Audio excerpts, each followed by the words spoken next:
Today I have a very dear friend on our podcast. Her name's Joanne Paratore. And there she is. Say hi, Joanne. Hello, everybody. But we're just going to make this, casual because, Lee, you haven't met Joanne. So, introduce yourself. Nice to meet you, Joanne. Nice to see you. I've been hearing a lot of great things about you. Same. Oh, that's neat. Love to dig into it. Candid with Kimbra and Ly, conversations about entertainment and more. I just want to start off right away, Joanne. I know some things about you, but I thought we could discover things as we talk, make it more interesting. I know that you grew up in Boston, right? And were you actually born in Boston? Yeah, I actually was brought up in a town called Belmont, which is a suburb of Boston. But yeah.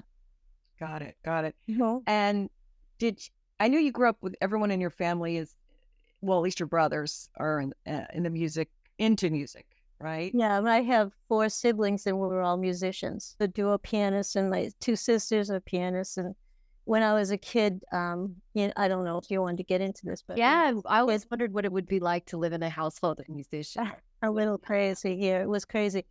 I mean, every room practically had a piano in it. This room has 2 pianos in it. And when we were kids, we had a family act, and we performed all over the Northeast. Was it called the Flying Paratores?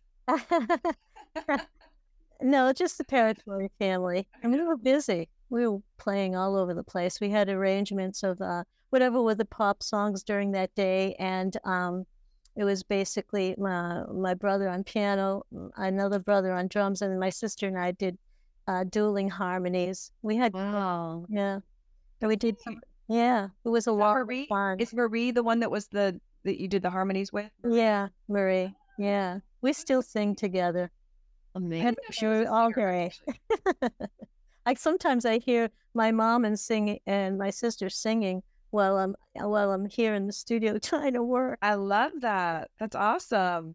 Now, but I know your dad, he did something else, right? He had like a store or something.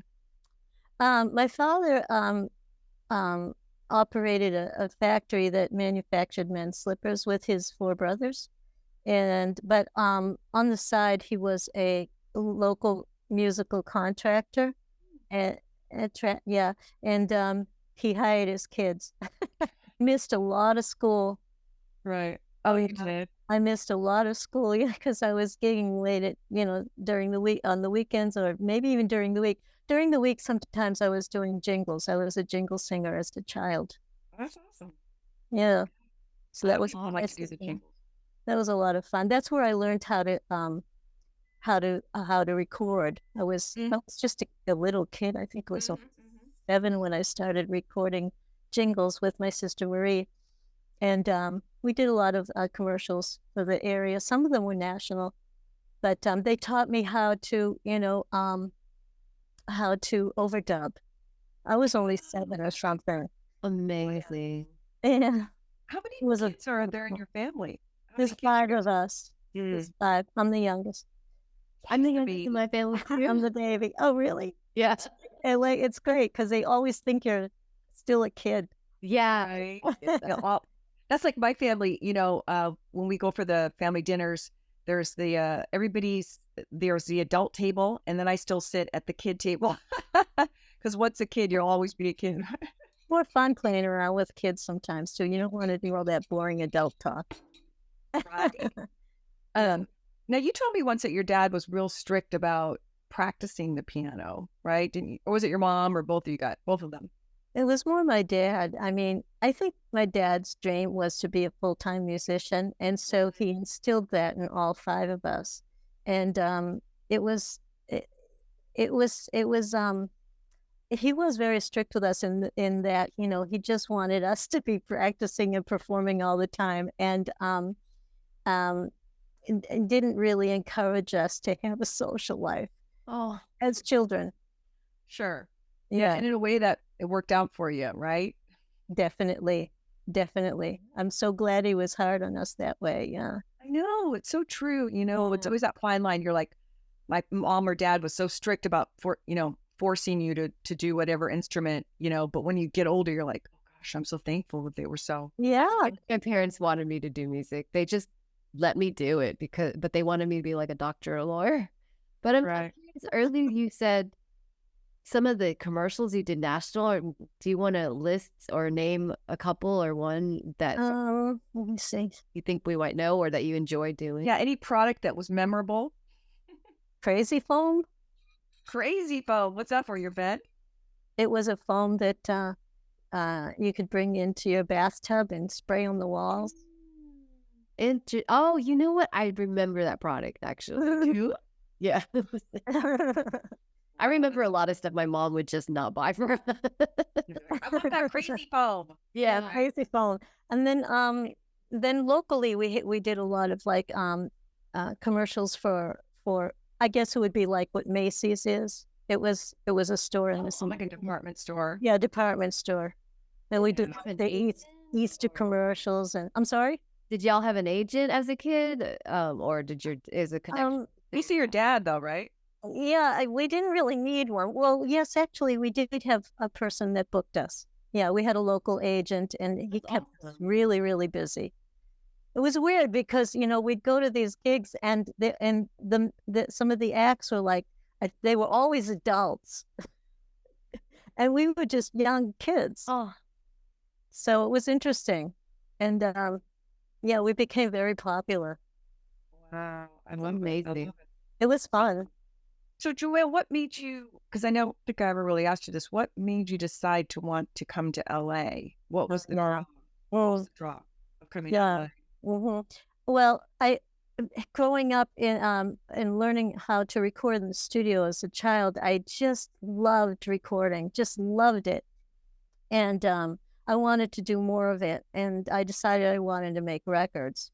And so I was trying to choose between New York City or LA. And well, I liked the weather in LA. And that's always the draw, right? And just all the recording companies were out there. So I just sort of took a plunge and went. I didn't really know anybody at that time when I first moved there. I think I met you shortly after you. You did. You were like one of the first people I met when I moved to LA. I know. I remember that cute apartment out on Beechwood Canyon. Remember? Oh yeah, yeah, that was cute. That was really cute. A great location. And then you did a short little stint at the very end of A&M Records, right? Didn't you work at A&M? Yeah, I did. I worked at A&M for quite some time. Yeah. I wanted to see how the recording industry worked.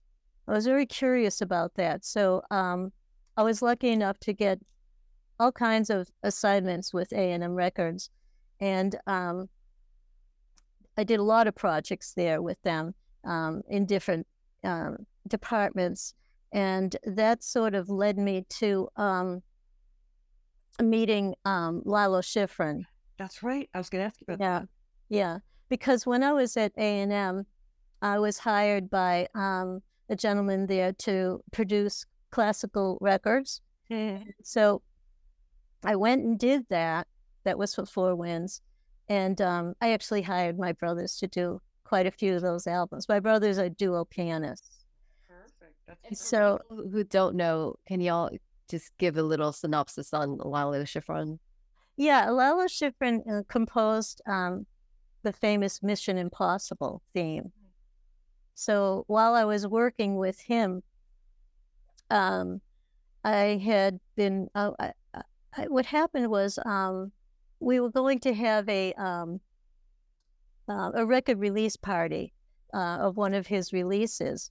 And so we had it at Capitol Records in Hollywood, that famous stage where, the Beatles, and Sinatra and all of that. And we had this huge event for Lalo that night. And I met some radio announcers for the area, the wave announcer, Talia Trigueros, and she brought along with her, who eventually became the contractor for the Evanescence album. So I just met them by chance. Wow. I was going to ask you about Evanescence. Yeah, that kind of just, That, I just real kind of, quick, go ahead. how did you get connected with A&M? Oh, that's really interesting. Jeff, was it? Yeah. Let me think now how that happened. It was. I knew somebody that worked there. We had a mutual friend, excuse me. And I went and I went for an interview. And honestly, I really didn't know how to do anything. I'm surprised they hired me.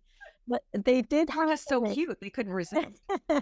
And I worked doing all kinds of things. And eventually, I did a lot of radio promotion there, and that was really interesting because I got to see a lot of really famous people do their videos, like Madonna and Sting, and everybody was there. It was really an amazing opportunity. But that led me that A&M sort of led me to Lalo Schifrin because at A&M I met somebody that was my piano. Which you're going to have to show us in a minute. I met let's see, where was I? You met talk about Lalo how you got the job at A&M. and then we talked about through his party you met someone, and then Evanescence and Amy Lee. Right. I was doing all of these radio promotion for Lalo, blah blah blah, and then I got hired by one of the gentlemen that worked at A&M to produce all the classical albums, and that was all. But those were all piano albums that I produced, and that was one of the albums my brothers did. But yeah, so I just sort of ended up there by accident. It really was a wonderful accident. And serendipitous, as they call it. It's not like, I mean, you started and you just grooved on through, and you had amazing opportunities. So I just want to add one thing real quick. Yeah. That's one thing that is, I don't know, it's important if you're, especially in the entertainment business, is like you weren't really networking on purpose, but you were networking, right? And it's like organically. Yeah, which is the best way. But yeah, the connections are so important in the entertainment business because I've gotten recommended for a few jobs by friends, and I mean, you had the talent to back it up, but it was fortuitous, right? Yeah, it was very fortunate. I mean, it was a little uncomfortable to be working in a record, such a recognized record label, and I was just itching to record myself. So right. You can't, you have to be very diplomatic, and so one thing just led to another. I did all of those classical albums, and then it led to Evanescence, and then yeah, that was really incredible because Is that like working with Amy Lee? I mean, she's got such a big voice. Did you actually orchestrate or help to orchestrate the background vocals and the harmonies and all that? And what songs? Well, we kind of, it's really funny because when I was called for the album, no one even knew who Evanescence was at the time. It was their first, release. And so I was called the night before, and it was a big surprise to me. So one of the women that I met at Lalo's party was the contractor for the Evanescence project. And so she hired me and maybe like 3 or 4 other gals. There was just a few of us on that first recording, which was Playin. And yeah, so when we went there early in the morning, and we didn't really know the music at all. And they just played for us, okay, we want you to sing in these 8 bars or whatever it was. Mm-hmm. And we designed the vocals in the first album, as we went. Mm-hmm. We layered them. We sang in unison, the bottom line, then the next line, until it was multi-tracked. Oh, that's what you did. Okay, so you layered them. We layered them, yeah. But Amy is amazing. I mean, she's incredible. The thing I loved about Amy is that she was a real musician. She was great on the piano. She really knew what she was doing, and she was in charge. So that was really fun to work with her. So it's so important, too, that you get along with the people that you work, especially with music, because it's such an intimate thing, right? Yeah. you need to work with people that are easygoing. Yeah, she was really good to work with. So you did Fallen. What was another song? Well, we did the album called Fallen. Oh, you did the whole thing. You were on that whole. Yeah, well, yeah, it's in between. You know, in certain songs, we did the vocals, and then the album that followed that, Open Door, we did that one as well. And on Open Door, that we had more of a choir. There were more of us. Yeah, that was a lot of fun. She's from Riverside, I guess. I was looking. Oh, really? Yeah, I didn't realize that. So she's from California. Mm. Interesting. Prior to that, though, I had done what was the project that I was going to mention? Yeah, the Four Winds projects. Oh, right. Yeah. What about that Angels of Venice thing? Oh, that's what I wanted to mention. And what happened was we got signed to Windham Hill. Yeah, the Angels of Venice. And we did some tours on the East Coast and the West Coast. That was really exciting. That was a lot of fun. That was such a great group because, I'm not embarrassed to say Joanne has helped me with some of my vocals on occasion. And I remember in the office you had in Sherman Oaks, and you had all those great posters of the Angels of Venice. It was a really good concept because all of you sort of, had a similar look, but different hair color, right? It was really fun. Yeah, it was really fun. And we did all original music, and I played keyboards on that project.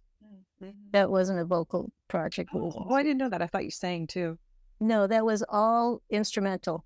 Oh, okay. So that's why we were on Windham Hill, because Windham Hill was the kind of label where they did more instrumental music. They did have some vocalists.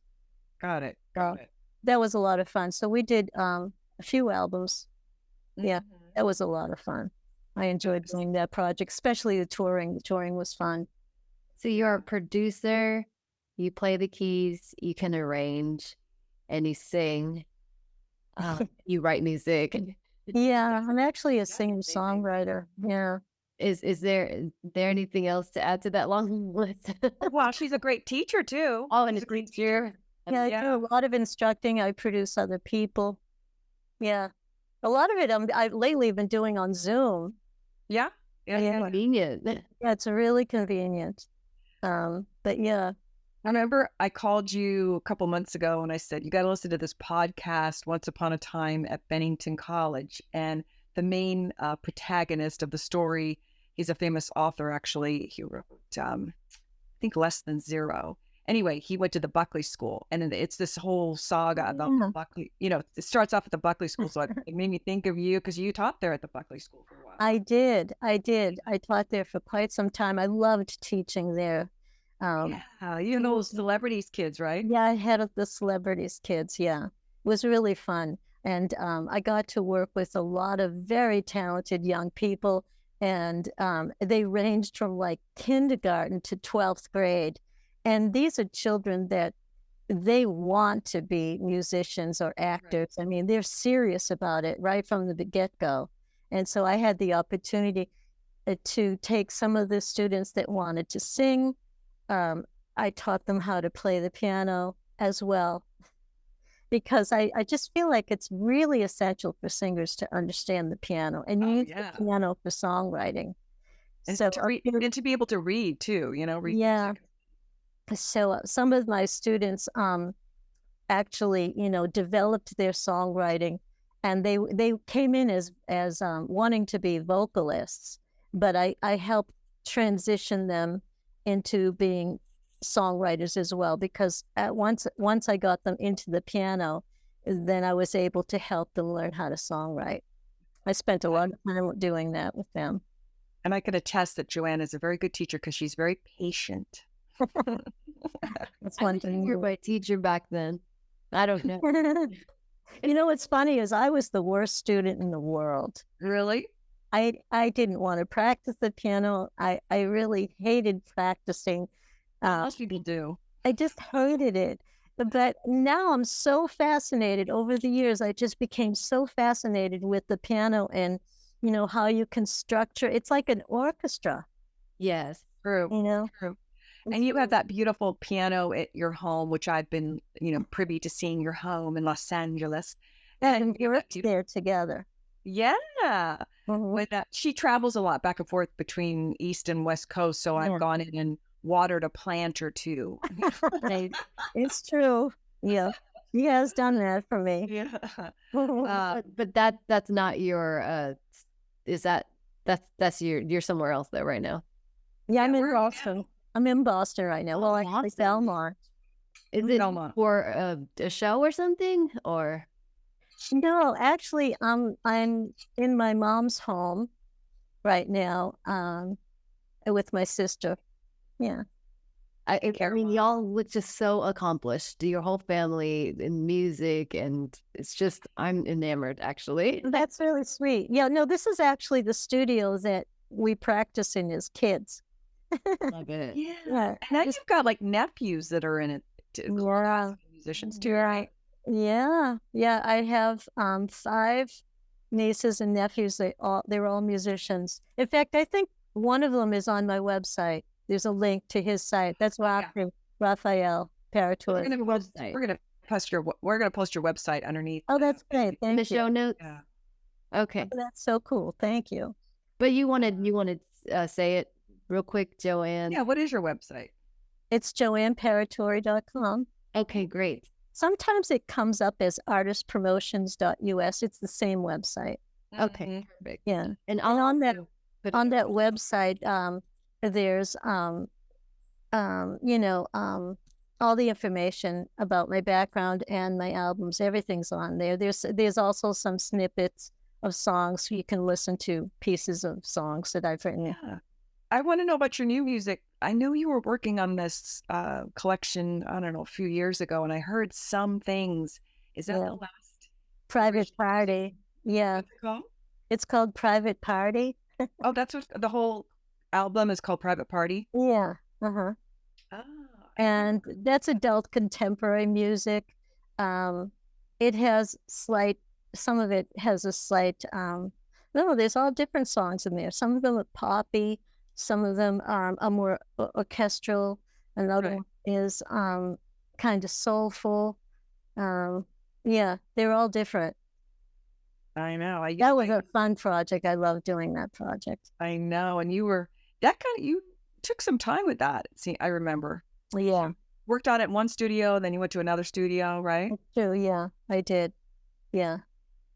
I always feel like I have to go back in and do more, Just But at some point, you have to let it go and just let it go out there. How long did it take you to finish that? I'm just curious because you're so well versed and well educated in music. And Which album? Romancing. The Romancing. Okay, Private Party. Wow. Let me think. It took about. Let me see. We started in. I would say about 6 months. Oh, okay. Not that long. Yeah, about 6 months. Because, we tracked every single song, takes quite a bit of time to do. You start at the bottom, you have to build it. We're all musicians here, and That's wonderful. You are a musician also?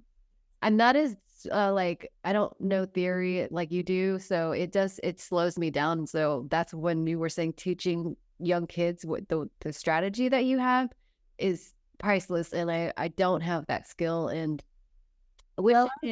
I'm currently teaching coaching adults, actually. Awesome. Yeah, I have a rocker. I have a songwriter. Who's your rocker? Do I know them? They're just local people here on Host. Got it. When I'm in Boston, I work with them. Uh-huh. Yeah, that's awesome. I hope I get to see you in LA soon. I haven't seen Sure. I know we're gonna have to get together. Not always on Zoom. I know. Mm-hmm. So when do you like being in LA better or Boston? You know what? I've struggled with this for years. When I'm in LA, I want to be in Boston. When I'm in Boston, I want to be in LA. I grew up in Boston, so Boston is my home. But Los Angeles was where my career is, and where, that's And what. And I know we've talked about this before. There's a certain freedom in LA too, with the freedom of thought, freedom of people, right? Yeah, that's kind of what had me gravitate towards Los Angeles. Right. I liked that. I liked that it was multicultural and Right. diverse. And not so traditional in some ways, like cold. Yeah. Not so cold. I went to just to be an extra. I actually made it, but I didn't go because they wanted me to pay for room and board for a Leonard Cohen film inside Llewyn Davis. Yeah, no, I auditioned in New York when you were saying New York. And it was so cold, and I was like, do I want to live in LA now, or because I had a choice, like that was my choice, and I chose LA for that reason because it was so cold that the wind was blowing on our face. Like, it's cold. Where did you grow up? I grew up in Houston, in Texas, in the South, so I like warmer weather. Yeah. I did a short when I was way young. We lived in New York, so Queens, right? She was Queens. Oh wow! And in New Jersey, so but I always like the warmer weather, honestly. Yeah, it's better on your system. I know. And the beach. Oh, the beaches, yeah. Although Cape Cod is incredible. Yeah, Boston's the only big city that I haven't been to that I want to go, but I'm planning on making a trip maybe at the end of the year. It's beautiful. And there's a lot of history here. And then there's, the music scene is huge because you have Berkeley, Berkeley College and Boston Conservatory. And I think a lot of cute guys too. No, all right with you. Let me know. I haven't seen any yet. I like that. I like that Irish look. There's a lot of Irish people. Yeah, there's a lot of Irish people here. We have everything here. Yeah, that's true. That's true. Yeah. So is there anything else you want to ask her, Lee, that we haven't covered? Yeah. So, well, if we're wrapping it up, I just wanted to say, is there anything that I know that you said you have private party promoting? Is there anything else that you want people to know, or how they can connect with you the best way? I guess your website for sure. Yeah, you can go to my website. Yeah. So Joanne, it's, really been good talking with you. And I've known you for a long time, and you're a true blue musician. I will say that, right? Thank you. Yeah. And I'm thankful that we, been friends for all this time, and I really appreciate you coming on. I'm very grateful for our friendship, and it was so nice meeting you too, Lee. Same. Thank you so much for coming on. Okay. As they say in yoga, namaste. Ciao.